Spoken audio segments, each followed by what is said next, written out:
0-16 Cleveland Browns. Yep.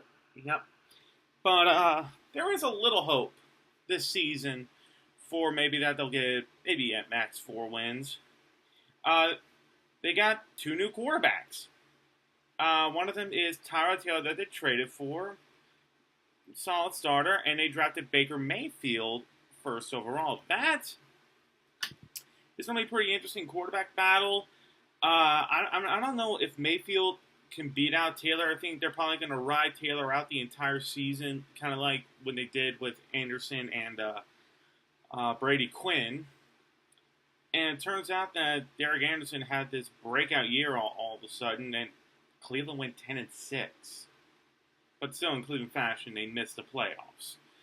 But this is going to be interesting to see, how this battle shape out. I do think Taylor is going to win this one just based on experience, but if Mayfield proves to be the more composed passer, the more accurate passer, and a better decision maker, this could be pretty interesting to see. It really could. I would like to keep an eye on this battle. But I don't think he might be the first quarterback to start, at least in week 1, or the first quarterback to start overall. Then you look at the running backs. They signed Carlos Hyde in free agency. They retained Duke Johnson, and they drafted Nick Chubb. I think Duke Johnson's probably going to be the third down pass-catching back, but it's going to be interesting to see, which running back's going to be the main ball-carrying back, Hyde or Chubb. I think it's probably going to be Carlos Hyde for the most part because of the contract they gave him, but I would not be surprised if Nick Chubb becomes the eventual starter as the season goes on, and they kind of chase Hyde away or maybe try and trade him at some point. I do see them wanting to have Hyde be the main back, but drafting Chubb, especially second round? Yeah, the second round is very, very interesting for me when they did that. And I mean, I do think it's going to be Hyde, but it's going to be interesting to see as the season goes along. And then look at the wide receivers. They traded for Jarvis Landry. Yeah, they were kind of on a trading spree early in the offseason. It was interesting. Very interesting.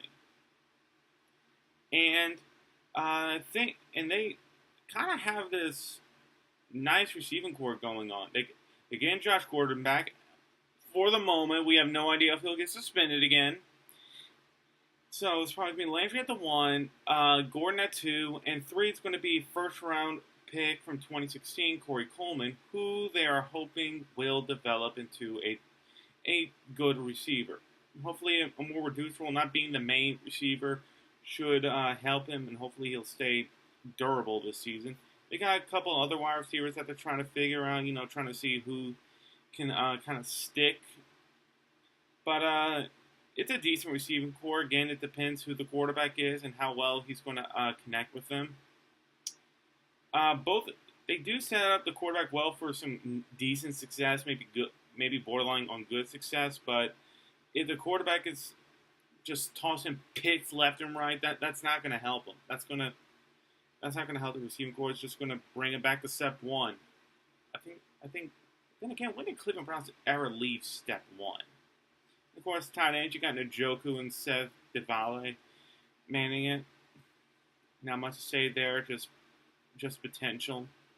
And then the offensive line, they lost the one player that they have had for the longest, Joe Thomas, who unfortunately not only tore his ACL last season, but also retired. I kind of wish that guy did get Super Bowl ring. So they're going to have a bit of an open competition for left tackle. They got a couple players that they do want to try out, but they're probably just going to throw anyone at the wall and see who sticks. Could be anyone. They might throw the guy they got in 2014, Joel Bedonio. That was Bedonio, maybe a left tackle. They might throw one of the guys they signed, Desmond Harrison.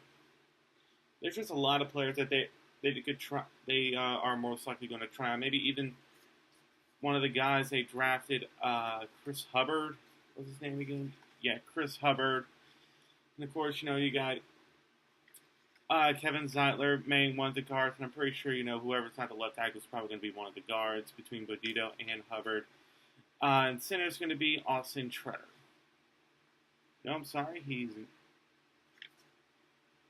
J.C. Tretter. I'm sorry, J.C. Tretter. Yeah, he's probably going to be the guard, maybe, or it might be Austin Corbett. Who knows? They got a lot of players that they're trying to see who sticks. There's a lot of competition going. They want to at least try and get a win, and I think this offense is good enough to get at least a win. I don't see them really dominating that much. I mean, I'd be really surprised if they end up better than 4-12. But then again, that'll be based on how their schedule looks. But it's a decent offense. I think they might get rid of their coach sometime during the season. I would not be surprised. But hey, it'll be an interesting thing to watch unfold. Hopefully, and finally, they can solve their quarterback problems. But I wouldn't place any money on it. Their defense, they got some decent edge. They got good edge rushers. Myles Garrett, and I think they got another person in there.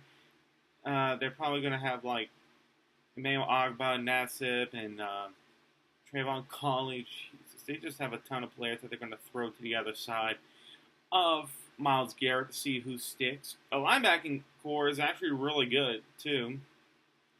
With Jamie Collins, they signed Michael Kendricks. They have Joe Scorward and Christian Kirkley. That's a very good linebacker core. And of course, and I forgot the defensive tackles. The guy Larry, I can't pronounce his last name, but he's the guy from Charlotte that they drafted last year. He's going to be the starter. They're going to alternate. They're also going to alternate some players.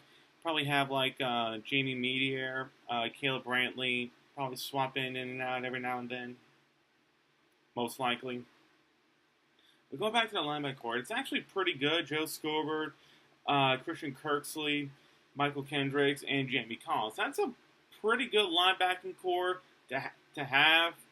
They might trade one of those with the addition of Kendricks. I think he's going to be held the starter. I think they might trade Joe Scorward, which I think might be a dumb move. I think even with Scorward, Kirksey, and Collins, that's still a very good linebacking core, and even with Kendricks being added, it's good.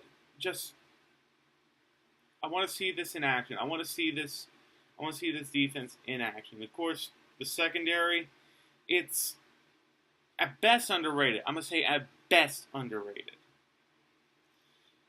Looking at their backfield, they drafted Denzel Ward with the 4th overall pick, which surprised many. He's a good corner, but no one really expected him to be